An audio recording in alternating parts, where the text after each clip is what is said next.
Hello everyone, কেমন আছো তোমরা সবাই? আশা করছি সবাই খুব ভালো আছো এবং সুস্থ আছো। আমরাও খুব ভালো আছি। আজ হলো মহাপঞ্চমী।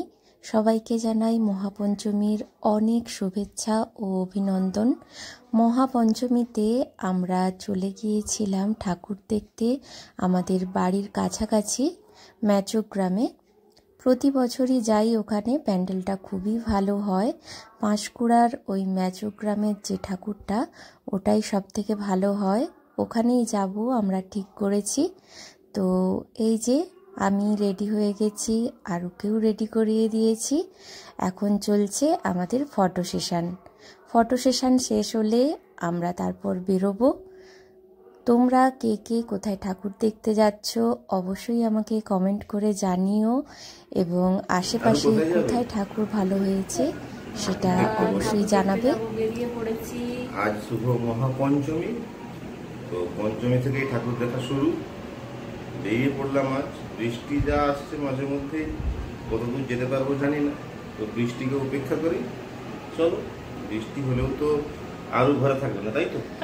যাবেই, ঠাকুর দেখতে যাবেই। আচ্ছা চলো, পুজো যখন আমরা ঠাকুর দেখতে যাবই। এই যে এরপর আমরা তিনজন মিলে বেরিয়ে পড়লাম আমাদের স্কুটার নিয়ে। প্রথমেই আমরা ম্যাচগ্রাম যাওয়ার পথে মাঝখানে এক জায়গায় দাঁড়িয়েছিলাম। এটাই ছিল আমাদের প্রথম ঠাকুর দেখা।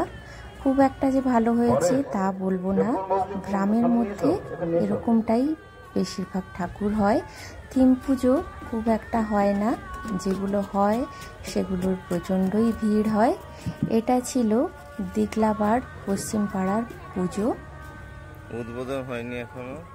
ঠাকুরের মূর্তিটা বেশ ভালোই হয়েছে, তবে প্যান্ডেলটা মোটামুটি হয়েছিল। আমরা ঠাকুরটা ভালো হয়েছে। প্রথম ঠাকুর দেখা।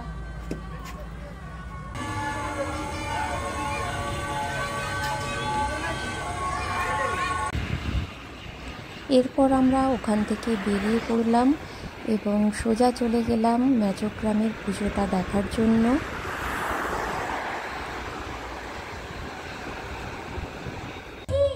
পঞ্চমীর দিনে দেখলাম ওখানে বেশ মোটামুটি ভিড় ছিল, আর ওখানে স্টেজের মধ্যে প্রোগ্রামও চলছিল। আমরা সোজা চলে গেলাম মণ্ডপটা দেখার জন্য। তোমরাও আমাদের সাথে চলো, মণ্ডপটা ঘুরে দেখো। কেমন হয়েছে অবশ্যই জানিও কমেন্ট করে, আমাদের ভালো লাগবে। আমাদের তো বেশ ভালোই লেগেছিল মণ্ডপটা। এখানের মধ্যে ম্যাচক গ্রামের এই পুজোটাই সব থেকে বড় করে হয়, বাকিগুলো ছোটোখাটোভাবেই হয়। তাই আমরা ঠিক করেইছিলাম যে প্রথমে ম্যাচক গ্রামের এই পুজোটাই দেখব।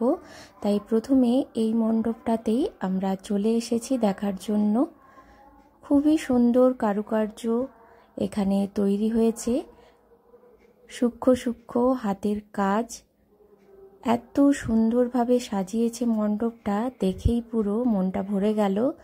তোমাদের কেমন লাগছে অবশ্যই কমেন্ট করে জানাতে ভুলো না। দেখো কত সুন্দরভাবে সাজিয়েছে, আর ঠাকুরের মূর্তিটাও খুবই সুন্দর হয়েছিল। চলো সামনে থেকে তোমাদের দেখাচ্ছি। এই দেখো খুবই সুন্দরভাবে সাজিয়েছে। আর এই যে প্যান্ডেলটা খুব ভালো করেই ঘুরে তোমাদের দেখিয়ে দিচ্ছি।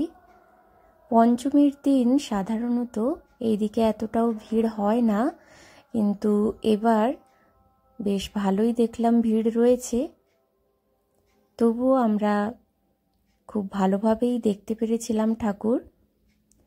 আজ সারাদিনই বৃষ্টি হয়েছিল, আর সন্ধ্যে থেকেই দেখলাম বৃষ্টিটা কমেছে। সন্ধ্যে থেকেই আমরা যখন বেরিয়েছিলাম তখন থেকে আর বৃষ্টিটা হয়নি, তাই খুব ভালোভাবেই ঠাকুর দেখতে পেরেছিলাম। এই যে আর একটা মূর্তি, এটাও খুব সুন্দর করে সাজিয়েছে। দেখো বই, বিভিন্ন রকমের জিনিসপত্র দিয়ে এখানে সাজানো। থিমটা আমি ঠিক বুঝতে পারলাম না কি হিসেবে এখানে থিমটা বানিয়েছে। তোমরা বুঝতে পারলে অবশ্যই আমাকে জানিও। তারপর এখানে দাঁড়িয়ে আমরা কয়েকটা ছবি তুলছিলাম ও ছবি তোলার পর আমরা ওখান থেকে বেরিয়ে চলে এসেছিলাম। আর ভেতরে প্রচণ্ড পরিমাণে গরম ছিল, যদিও কুলারের ব্যবস্থা রয়েছে, তাও জানি না কেন প্রচণ্ড গরম ছিল। 4-5টা কুলার লাগানো সত্ত্বেও একটুকুও ওখানে গরম কমানো যায়নি, ভীষণ ঘাম হচ্ছিল। কোনো রকমে আমরা দাঁড়িয়ে ঠাকুরটা দেখলাম, তারপর ওখান থেকে বেরিয়ে পড়লাম। এই যে তখন রাত প্রায় 8টা বাজে, তখনও অনেকটাই ভিড় ছিল। এরপর চলে গেলাম কিছু খাওয়া দাওয়া করার জন্য। প্রথমে একটা দোকানে গেলাম, ওখানে মোমো ছিল না, তাই আবারও একটা অন্য দোকানে গেলাম। এটা স্টেজের একেবারে সামনে ছিল। 1 প্লেট প্রথমে মোমো নিয়েছিলাম। মোমোটা আমি খেয়ে দেখলাম, আমার খুব একটা ভালো লাগেনি, আমি একটাই খেয়েছিলাম। এরপর অভি আর আরু মোমো খেয়েছিল ওটাই। আর মেয়ে তো আমার মোমো পেয়ে খুবই খুশি, কারণ সে হচ্ছে মোমো লাভার। এই যে আমি দাঁড়িয়ে অপেক্ষা করছিলাম, ওরা মোমো খাচ্ছিল। তারপর চলে গেলাম ফুচকা খেতে। ফুচকাটা মোটামুটি ভালোই ছিল।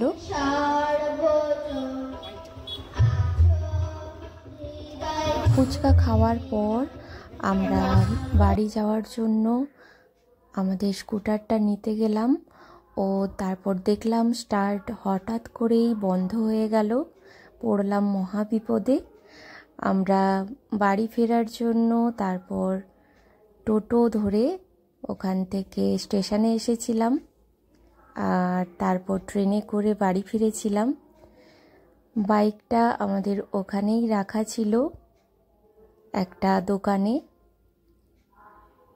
এই যে এরপর পাঁশকুড়াতে গিয়ে আমি একটা ভালো দোকান থেকে মোমো খেলাম। এখানের মোমোটা বেশ ভালো ছিল, আগেও একবার খেয়েছি। আর আরও খেয়েছিল আইসক্রিম। এইভাবেই আমরা সেদিন সন্ধেটা কাটিয়েছিলাম। খাওয়া দাওয়ার পর আমরা সোজা চলে গেলাম স্টেশনে ট্রেন ধরার জন্য, কিন্তু এখন তো লোকাল ট্রেনের অবস্থা খুবই খারাপ, একেবারেই টাইমে থাকে না। অনেকক্ষণ অপেক্ষা করার পর অবশেষে 8:30 ট্রেনটা এলো 9:50। মানে এতটাই খারাপ লাগছিল দেখে এখন ট্রেনের এই অবস্থায়। এরপর ট্রেনে করে আমরা 10টার সময় বাড়ি ফিরলাম। এইভাবেই দিনটা কাটালাম।